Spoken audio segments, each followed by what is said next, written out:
جس طرح یہ کیس چلایا گیا ہے اور جس طرح چلایا جاتا رہا ہے، جس طرح غیر قانونی طریقے سے اس کو چلایا گیا ہے، تو بطور ایک قانون کے طالب علم کے مجھے تو یہ ٹرائل دوبارہ سے کالعدم قرار دیتا ہوا نظر آتا ہے۔ پہلے تو دوسرے بلہ لے کے بھاگے، وہ تو چھین لیا، اب لگتا ہے وکٹیں لے کے بھاگ جائیں گے۔ اگر وکٹیں لے کے ہم نے چھین لی تو یہ پچ ہی خراب کر کے بھاگ جائیں گے، تو یہ بھاگتے رہیں گے، تو انشاءاللہ ان کا پیچھا ہم کریں گے۔ دیکھیں یہ سائفر کیس کے اندر یہ دوسری بار ہوا ہے کہ اس کے اندر جو ٹرائل کورٹ کے اندر جو پروسیڈنگ چلائی جا رہی تھی، اس کے دوسری بار اس کے اوپر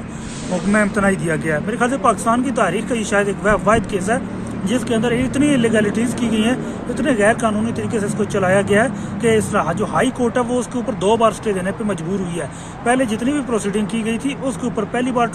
سٹے بھی دیا گیا، اس کے بعد ٹرائل کو کالعدم قرار دے دیا گیا۔ اب یہ دوسری بار یہ ہوا ہے کہ دوبارہ سے جب ان پروسیڈنگ کو دوبارہ سے چلایا گیا اور غیر قانونی طور سے چلایا گیا اور میڈیا کو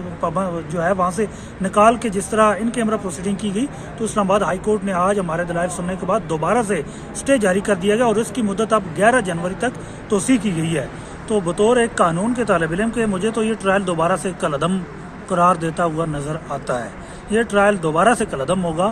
ورنہ اس کے علاوہ کوئی حل نہیں ہے۔ کسی بھی آپ قانون دان کے سامنے اس کیس کو رکھیں تو آپ کو یہی کہے گا کہ یہ کیس طرح سے چلنے کے قابل ہی نہیں ہے۔ لیکن شاہ محمود قریشی نہ تو کسی جائے وقوع پہ موجود تھے، نہ انہوں نے کوئی جرم کیا تھا، نہ ہی وہ کسی وقوع کے اندر ملوث تھے، صرف اور صرف اس لیے تاکہ پاکستان تحریک انصاف کو مزید توڑا جا سکے، اس کی سینئر قیادت کو